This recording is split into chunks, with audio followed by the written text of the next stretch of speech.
O mwaka mahinda-inĩ ta maya ma mbura ĩno nĩ ĩkoragwo ĩrĩ mbica itũũra-inĩ rĩa Majangwa gĩcigo mbunge kĩa Njoro, ndeto ĩrĩa ĩcũngagĩrĩria aikari gũikara na hahũ magĩtigĩra kũhamũrithio mĩciĩ-inĩ yao nĩ mũiyũro wa maĩ.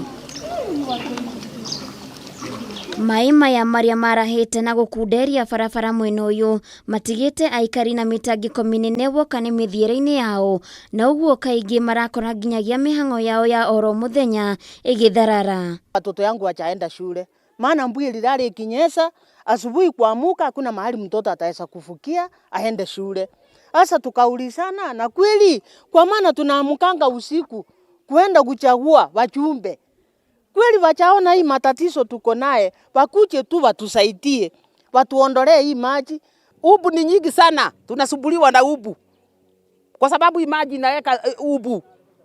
Watoto wanagojeka malaria. Hakuna wakati tunakaa bila kupeleka watoto hospitali na ni malaria tu. Aikari moigĩte maraikara na hahũ nginyagia yakorwo nĩ mĩoyo yao na makĩria ciana ciao, gũkũ magĩtarĩria ũrĩa merĩga kũhonokia mũndũrũme wĩrĩga gũkorwo agwĩte maĩ-inĩ maya arĩ mũrĩu. Hata tukitoka tukiwa tumebeba mizigo kutoka huko Posta inakuwa ni shida, saa zingine tunaanguka hata na hiyo unga mpaka kwa maji ndani. Kuna watoto ambao tayari hata kuna mwingine nilitoa kwa maji hapa, kuna wakati alikuwa ameanguka. Toa mzee mlevi hapa karibu akufie kwa maji. Ni sisi wa mama tulimtoa. Watu wanaanguka na mabaisikeli, watoto wakipelekwa shule wanaanguka na mabodaboda hapa katikati. Sasa sijui wanagoja mtu akufe ndio wakuje. Tumekasirika kwa sababu tumegoja serikali miaka mingi.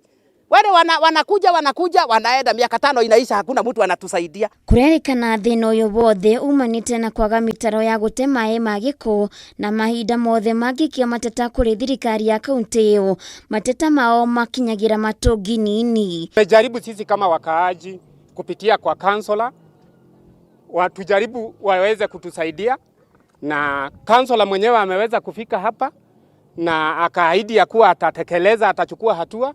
Lakini hatujaona hiyo hatua kwa sababu imekaa muda mrefu sana. Ile zawadi kubwa unaweza patia wananjoro na wakazi wa kijiji hiki ni kuwaondolea hii maji. Handũ-inĩ ha Kameme TV Getwa Baithira wa Kĩhara.